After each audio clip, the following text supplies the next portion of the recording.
For many of us, it is absolutely impossible to even begin to imagine the wild and distant Far West without immediately thinking about the revolver.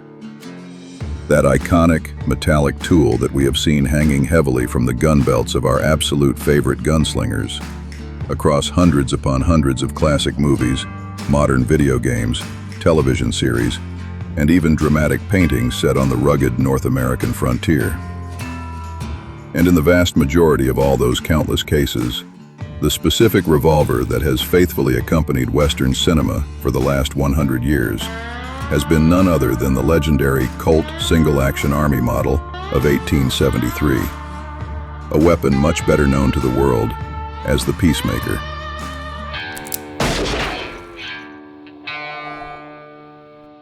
Long before the monumental release of this specific revolver in the year 1873, the Colt Manufacturing Company had already established itself as a deeply renowned enterprise, firmly rooted in American culture. This stellar reputation was entirely thanks to their previous, highly successful cap and ball revolvers. From their very first Colt Patterson back in 1836, through the massively powerful Colt Walker and the Heavy Dragoon, all the way to massive commercial successes like the Colt Navy of 1851 or the Colt Army of 1860, among many, many others. However, all of these late-model revolvers still relied on that very same muzzle-loading system. It was the absolute standard system of that era, but it came with the severe problem of incredibly slow speed when it was time to reload. Because, as you well know, the shooter had to carefully load the black powder, then seat the lead ball, and finally place the percussion cap, all entirely separately. But everything changed completely with the revolutionary arrival of self-contained metallic cartridges. These new brass cartridges were practically waterproof and infinitely more comfortable to transport and reload in the heat of battle. Colt, after briefly flirting with metallic cartridge conversions of their older cap and ball revolvers, alongside a few other early designs, finally created the ultimate prototype of the Colt Single Action Army revolver in the year 1872. This prototype was proudly presented to the United States military brass, and it was swiftly chosen, alongside Smith & Wesson, to completely replace their aging, obsolete muzzle-loading revolvers.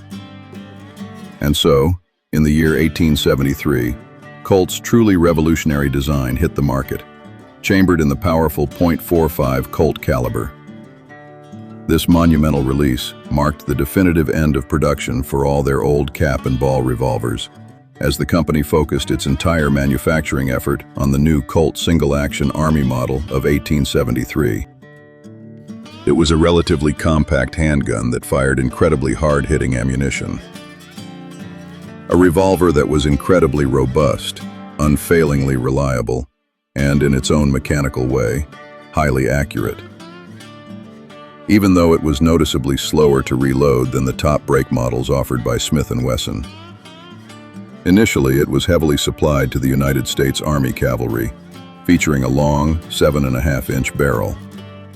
However, as time marched on, these weapons were eventually produced in an almost infinite range of barrel measurements, many custom-made at the direct request of the client.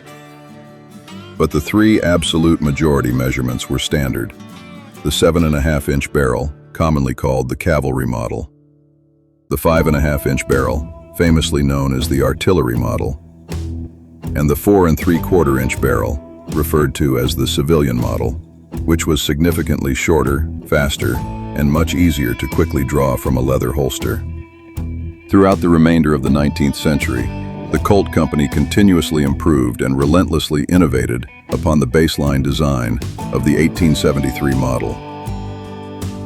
They engineered complex double-action variants, like the famous Thunderer or Lightning models, or highly specialized versions for precision target shooting competitions, such as the famous Bisley model, among many other unique variations. Over the passing years, it was also released in a massive variety of different calibers. The primary, and by far the most numerous, was the original .45 Colt. However, around the year 1878, a highly anticipated version arrived on the market, chambered in the .44-40 caliber, widely known as the Frontier model.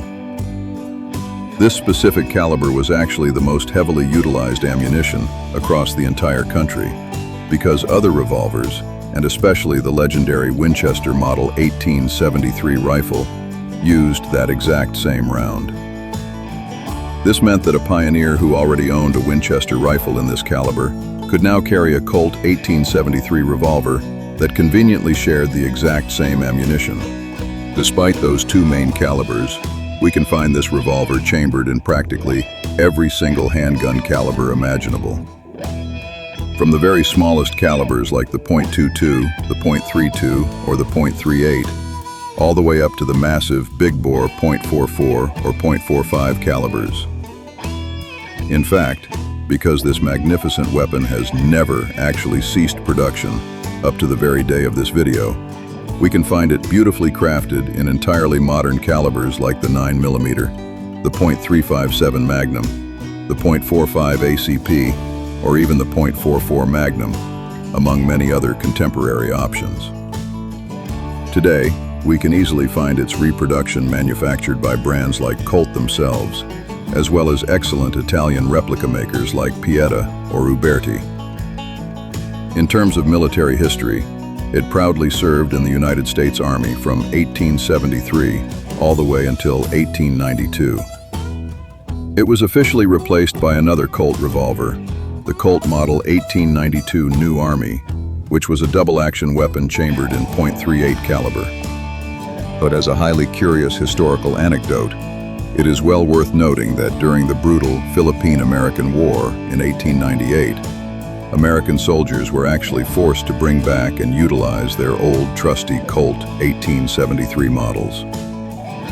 Why? Because they quickly discovered that their brand new, modern double-action revolvers in .38 caliber were simply not powerful enough to reliably drop their fiercely charging enemies with a single shot.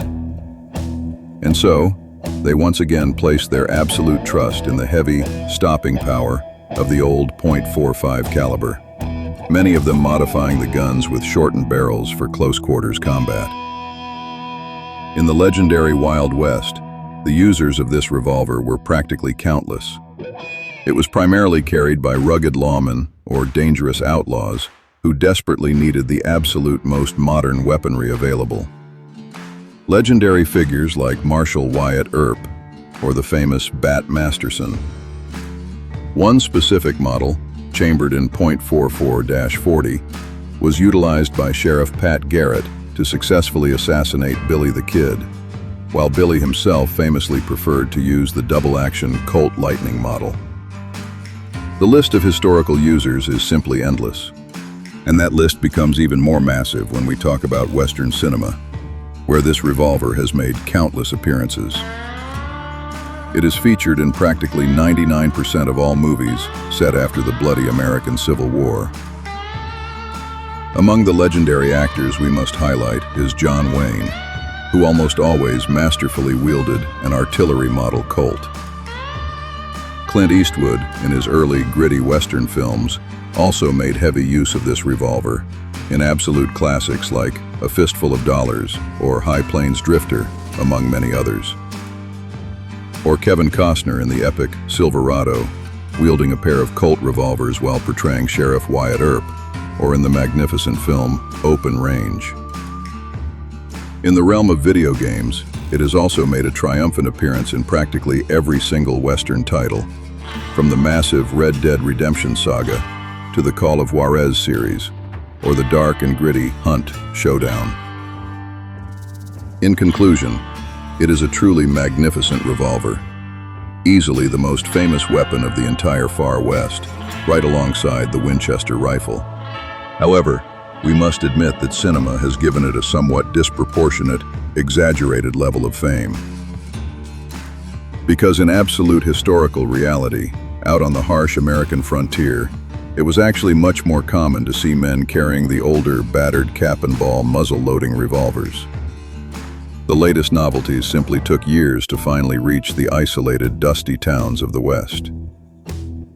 Not to mention the fact that pioneers, professional hunters, and hard-working ranchers very often did not even bother carrying a handgun at all, preferring instead to place their ultimate trust in their reliable rifle or shotgun. But regardless of that historical reality, this does not imply in any way that this magnificent revolver is anything less than an incredible piece of mechanical engineering. With its massive robustness and immense stopping power, it is the very weapon with which we have all grown up watching our favorite cinematic heroes, violently imposing their brand of justice with the roaring thunder of a Colt 45.